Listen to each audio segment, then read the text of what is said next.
Smart 99 cents App Store. Located at 4811 Diesel Beach Way in Richmond. Telephone number 604-207-0072.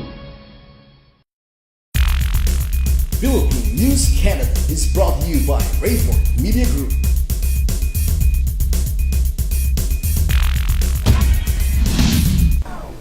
Hello mga kabayan, narito na ang pinalawak at pinalakas na coverage ng Philippine News Canada, Balitang Vancouver Nationwide. Mga pangunahing balitang nakalap ng aming news team para sa linggong ito. Mula sa silid balitaan ng Philippine News Canada, kasamang aming mga field reporters and news correspondents, ako po si Rosette Correa. Narito na ang mga balitang dapat niyong malaman at mga pangyayaring maaaring tumiim sa inyong mga isipan. Kami ang boses ng mga Pinoy sa Canada. Ako po si Jovil Hipo. Ito ang Philippine News Canada, Balitang Vancouver.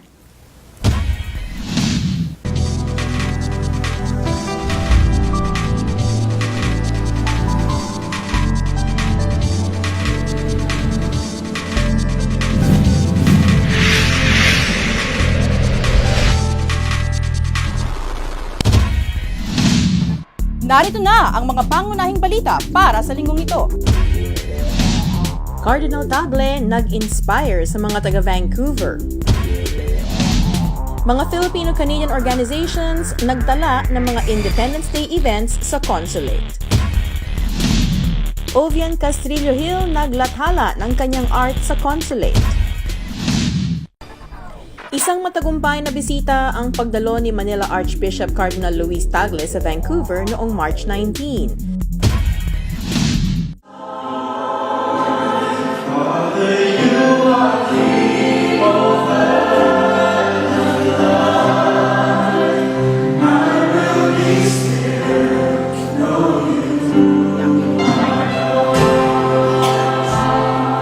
Si Cardinal Tagle ay nagbigay ng isang talk tungkol sa pamilya sa Queen Elizabeth Theatre entitled Keeping Families in the Faith, the Domestic Church in a Global Village. Nanggaling si Cardinal Tagle sa isang talk sa Los Angeles Catholic Religious Educators Congress at dumaan sa Vancouver upang magbigay ng kanyang talk. Nag-celebrate ng banal na misa si Cardinal Tagle sa Holy Rosary Cathedral ng tanghali ng kanyang pagdating. Kasama niya mag-concelebrate si Vancouver Archbishop Michael Miller at ang kapariang Pilipino sa Vancouver, pati na rin ang mga diakono. To have with us. And it is part of our freedom to say yes to God. It's a great grace indeed that we can come together to rejoice in prayer, in vibrant song, and now reflection for the beautiful gift that the family is to the life of the social community and certainly to the church. As St. John Paul II once wrote, "The way of the church passes through the family." And as I hope at least most of you know, among the priorities of the Archdiocese in this year and for a few years to come is that of strengthening marriages and families. And already tonight we have been inspired to do just that. I want to express my sincere gratitude for the many, many people working together with Deacon Greg who put together tonight, but the whole event. To me, it's a wonderful and beautiful sign of the communion of a church which, when it works together, is indeed able to accomplish, as Mother Teresa once said, something beautiful for God.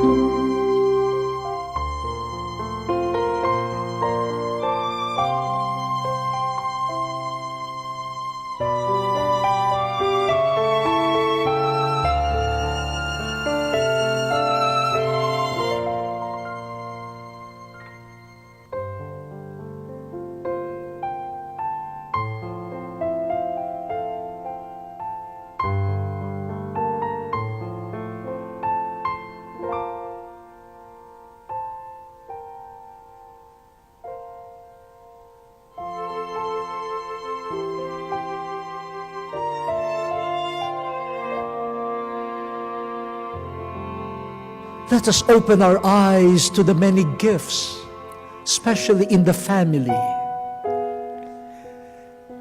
And when you see a gift, you care for it. You nurture it. You don't throw it away. He or she may not be perfect, but that does not eliminate the quality of being a gift.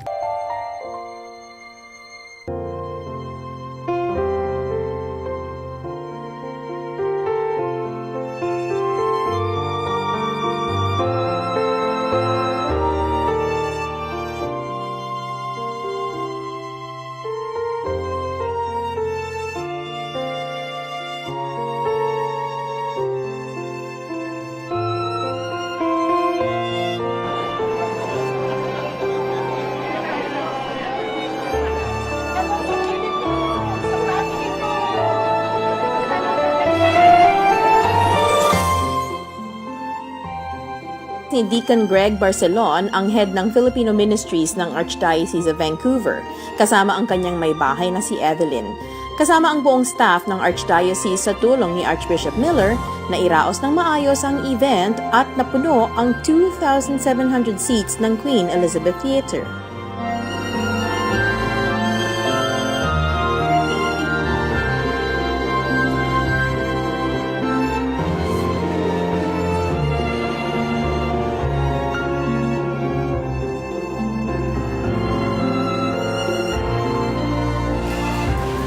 Binuksan ang event ng cast ng Right Here Right Now, the musical, ang grupong tumutulong sa mga parokya ng Archdiocese sa kanilang fundraising activities at pati na rin sa Angkop or Answering the Cry of the Poor. Ito ang ika-14 na show na ng grupo na laging maaasahang mapapasaya at mapapaisip ang mga manonood.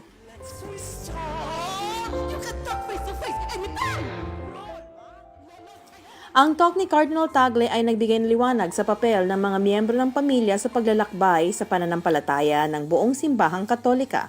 Sinabi ni Cardinal na mahalaga ang papel ng mga miyembro ng pamilya dahil ito ay bigay ng Diyos sa kanila. We are invited to look and to touch, to look at and to touch the wounds of our family members, and in faith to see the wounds of Jesus.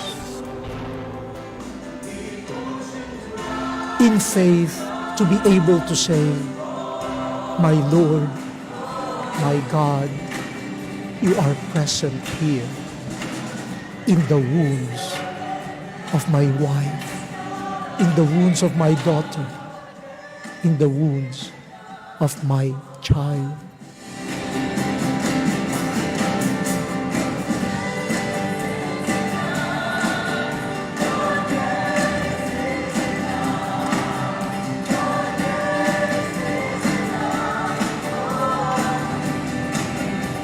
Sa isang interview, nagpahayag si Cardinal Tagle tungkol sa ilang mga issue ng simbahan sa Pilipinas. The difficulty of some couples in their relationships. No? We are not denying the fact that some problems arise. No? We also admit that some people get into marriage without fully understanding their responsibilities. No? And then we also admit the fact that maybe there are misconceptions about marriage between divorce and the declaration of nullity. And because from the perspective of the church, a true marriage stays. No? Yeah. Whereas divorce says that even if it was a true marriage, you can dissolve it. Okay? Yeah. But the church has the process of the declaration of nullity. It means that the church, through its courts and ministers, but in many ways, the youth are the present. I learned this from the business people and those in advertising. If they want to sell a product, or if they're thinking of what new product to manufacture and how to package it, they always turn to the youth. whatever the youth would buy, whatever the youth would like to possess, then for them, go. We go for that. So the youth is some sort of a barometer for many, many things about the present culture. But having said that, we also recognize how vulnerable the youth are, not only today, but even in the past. That's a precarious stage of life. You know, you're sort of getting out of a cocoon, of a sheltered existence, and you're finding. When I travel, just passing through, then who are we to claim we are owners? No, no. We are all migrants in this world. And if we just recall how our Natuwa si Archbishop Miller na nakarating si Cardinal Tagle matapos ang ilang taong pag-imbita niya rito. Of strengthening marriages and families. And already tonight, we have been inspired to do just that. By providential design, we have the long-awaited visit of the Cardinal Archbishop of Manila to our Archdiocese of San.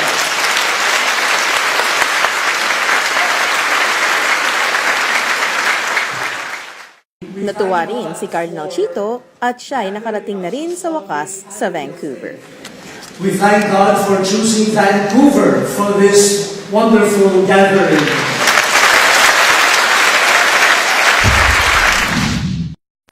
Dollar Smart 99 cents Op Store, located at 4811 Diesel Beach Way in Richmond. Telephone number 604-207-0072.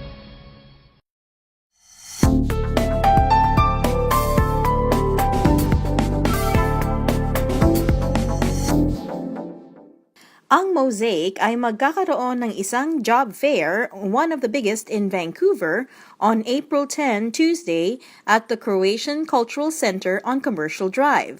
This is their 7th job fair. May over 80 companies looking in to fill 1,500 plus positions ang featured sa job fair na ito. The event is free, so bring your resumes and get ready for a job interview. Mga Filipino-Canadian organizations nagtala ng mga Independence Day events sa consulate. And for those who have not submitted yet and are ready to inform us, I'd like you to raise your hand and then identify yourself. Nagtipon-tipon ng ilang mga Filipino-Canadian organizations sa Philippine Consulate General upang maitala ang kanilang mga events and projects para sa 120th Independence Day celebration sa June 2018. Ayon kay Consul General Neil Frank Ferrer, nalulugod siyang magtipon ang mga organizations upang ma-celebrate ng matiwasay ang 120th Independence Day ng Pilipinas sa Vancouver. Nagpaalam na rin siya dahil ito na raw ang huling meeting na i-organize niya para sa Phil-Canadian community dahil tapos na ang kanyang tour of duty sa Vancouver sa June 2018. To have more information so that we can invite more people to take part in this event because this is essentially a celebration of our identity as a country or celebrating the achievements of our women in various fields. And for us here at the consulate, a very small way of showing our appreciation is that we have designated one of our consular days as a special day for women. So you can window 4. So if we have clients who are women coming over for various consular services, they can go directly to that window and they will be serviced right away. And of course, we are also sharing some information about the different programs of the government in support of women. And this evening, we are privileged because we have one very special Filipino-Canadian artist in the name of Obian here, who is based in Fort St. John. And as you will see here, we have an exhibit of the works of the Castrillo family. This is actually the first ever group exhibit of the Castrillo family, featuring the work of the late Eduardo Castrillo, and the Philippine sculptor, ito yung one people power monument in the Philippines, and some of the works he will be described later, of course. And also we have some of the works here of her siblings, and we leave that for them later. And the one who will be succeeding me also is a woman. So, magiging overpower na si BCG Leo, because we have also done here. And that brings me to the last point of my opening remarks. This is really the last time for me to address you here in this really gathering that we are hosting in celebration of because I am completing my tour of duty this coming week. So I would like to take this opportunity to thank all of you for your support over the years, for the past 4.5 years. Thank you very much for your friendship, for your cooperation to the work of the consulate, and your understanding whenever na hindi po namin nabibigay yung ibang nire-request mo sa amin because of some of the limitations of our resources and of course limitations of what government officers can actually do and deliver. Thank you very much again for coming tonight, and we look forward to good exchanges with you afterwards. Maraming salamat po, mabuhay. Itatala ang mga activities ng Filipino community sa mga pahayagan ng Rayfort Media Group at dito sa PNC Balitang Vancouver upang malaman ng mga kababaeng Pilipino kung ano-anong mga events ang pwede nilang puntahan. Japanese art sa Vancouver Art Gallery nakadisplay ngayon. Nandito po tayo sa Vancouver Art Gallery where you can see old and modern artists. Tayo na! Naka-feature ngayon sa Vancouver Art Gallery ang art ni Takashi Murakami, isang pop artist from Japan. Kinagigiliwan ng marami ang kanyang mga disenyo dahil sa cartoon-like characteristics nito na uma-appeal sa mga bata. Marami ring mga art installations ang makikita sa art gallery ngayon gaya ng mga paintings ni Emily Carr at Louis Shu Kwan. May mga activities rin para sa mga chikiting ang ginagawa sa gallery.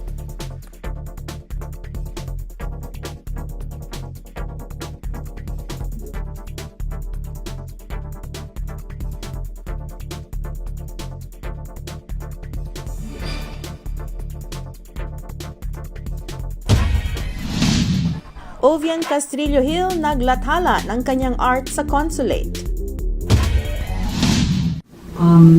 So, for the Philippine consulate here in Vancouver, as we have done in the past several years, Nagbukas ng isang art show si Ovian Castrillo Hill sa Philippine Consulate noong isang linggo upang i-showcase ang mga disenyo niya at ang kanyang mga kapatid na si Nixio and Mario at ng kanyang ama na si Eduardo Castrillo. Si Eduardo Castrillo ay isang sikat na eskultor na design ng People Power Revolution statue sa EDSA at ilan pang mga kilalang sculptures gaya ng La Pieta sa Parañaque at iba pa. Si Ovian ay kilala sa kanyang mga sculpture na itinayo para sa Makati Stock Exchange sa Manila noong isang taon. Filipino art, the late Mr. Castillo was known for his avant-garde sculptures and one of works of art. And there are a lot of his art that can be seen along her contribution in the world of art here in BC, particularly in Fort St. John, and she has brought it now to Vancouver for everyone's appreciation, and of course her contributions to the art world as well in Manila and in Asia. Ovian, her latest work, commissioned work was for the newly opened Philippine Stock Exchange, and for those who are planning to visit the Philippines and go about the fort, or Bonifacio Global City, look for the Philippine Stock Exchange building there, and then look for Ovian's massive artwork. Okay. So without further ado, I'd like to give you Obian. She will talk about her family's art, her dad's legacy, and of course, the book that she's going to promote tonight. So let us all welcome and give a round of applause to Ms. Obian Castillo. Thank you, Vice Congressman, and thank you, everyone. But before I talk about the art, I'd like to talk about how I feel today, basically. You know, this morning when I woke up, I saw on Facebook that today is also International Happiness Day, March 20th. And I thought to myself, how appropriate that I'm having this event here today. And I thought to myself about how there are so many things for me to be grateful for and to be happy about. First of all, I have to mention that this exhibit is my very first exhibit in Canada. So this is a very big deal for me. Since I moved to Canada in 2011, show that my brother, Piero Castillo, who fashioned or who created this isa panabong chicken, right? The title of which actually is Saan Ninong ni Erfat. So for those of you who speak Filipino or a little bit of slang Filipino, that means in the shadow of my father. And my father was a sabong practitioner and aficionado. So this is something very close to our hearts. But my point being, my Kuya Meyer has never participated in an art show. So this again is another first that he has in fact joined us, because my other brother Mitch and I have done shows before. This is the first time that my Kuya has joined us, so I'm very elated about that. This is my very first show in Canada after having moved here in 2011. I mean, I do work, I do have some artwork in the Philippines, but this is my very first show in Canada. It's also the first time my eldest brother, Miero Castillo, participated in a family show like this. It's his first show ever. And also, this is the first time, because it's his first show, that my whole family, both my siblings, myself, and my father are in one show, and it's here at the Philippine Consulate in Vancouver. I have two pieces that are in this show. Actually, there are three including the painting that I made. Yeah, this is reflective of the style of work that I do, and the thing is, but this is going back to my family doing the art. I think it's become interesting and apparent even to us how distinct our artworks are from one another. So we, even if we come from the same background, exposed to the same things, even if we utilize the same materials, our fluidity and our fluency with the kind of language that we want to do with our art has become more apparent than ever in a group show like this. So I'm launching tonight my book. It's called The Goddess in the Mirror, which is a book of discovery for Filipino women the world over.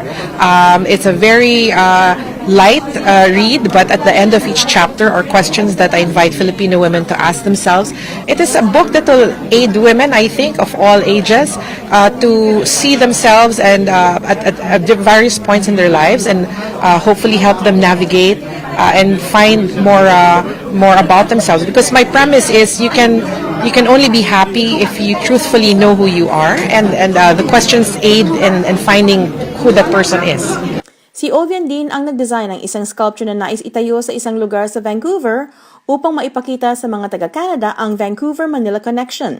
Ipinakita niya ang disenyo sa consulate kasama ang kanyang mga artwork. Sign of mine, because like this is coming from the heels of creating something for the my biggest sculpture to date, which is for the Philippine Stock Exchange at the Philippine Stock Exchange building at the BGC in Manila. And then I'm thinking, you know, I've made something this big because that's about 3 meters high and 4 meters wide, and I'm thinking we need something like this for the Filipino community, because apparently there isn't a single monument of this nature that embraces us and represents us in all of Canada. So I feel we deserve it, and I thought to myself, what can I do for the community? What can I do for Canada now that I'm here? And this is something that bridges or marries these two things, these two interests together, and it represents that friendship and that union. So I think it's something very important for us to have, and I'm hoping that the Filipino communities, not just in Vancouver actually, but all over Canada, can put things up like similar to this, or if not something like this, to celebrate who we are in Canada and our contributions to this great country. Give love. Ito ito ang tema ng fundraising event na idinaos nitong nakaraang Sabado sa North Vancouver. Isang munting bahay ito ang nais na maipatayo at maidonate sa isang pamilya na nangangailangan sa Pilipinas sa pamamagitan ng proyekto ng Angkop or Answering the Cry of the Poor ng North Cluster, North 3 dito sa North Vancouver. This event is for the Angkop, means answering the cry for the poor. Ang event na to is para makapag-raise kami ng $3,500 para makapag-donate ng isang bahay sa may hirap sa atin sa Pilipinas. Ayon nga sa isa sa mga member ng North Shore Ballroom Association, talagang very supportive sila sa mga ganitong event. We are here tonight with the North Shore Ballroom Dancers Association to support the project of Couples for Christ, AMCO, North Van chapter. This is for the housing project back in the Philippines. And I'm very grateful that my group is very supportive of this project. Para sa Philippine News Canada, Balitang Vancouver, Jovel Hipol nag-iulat mula dito sa North Vancouver. At syempre, nagpapasalamat po kami sa aming mga sponsors, ang Kabalen Suites Restaurant and Catering sa New Westminster. Jay and Flor, maraming salamat sa inyo palagi. At Dollar Smart 99 cents App Store sa Richmond. Maraming salamat po. At dito na naman nagtatapos ang aming mga balita para sa linggong ito. Kung kayo may mga komento, mga issue o balitang nice ninyong ibahagi sa aming programa, ang PNC ay bukas para sa inyong lahat. Mag-email lamang po sa balitangvancouver@gmail.com o tumawag sa 604-588-6397. Salamat po sa pagsama ninyo sa amin sa linggong ito. Hanggang sa muli. Ako po si Rosette Correa. Ako naman po si Jovel Hipol. Ito ang Philippine News Canada, Balitang Vancouver. Dollar Smart 99 cents App Store, located at 4811 Diesel Beach Way in Richmond. Telephone number 604-207-0072.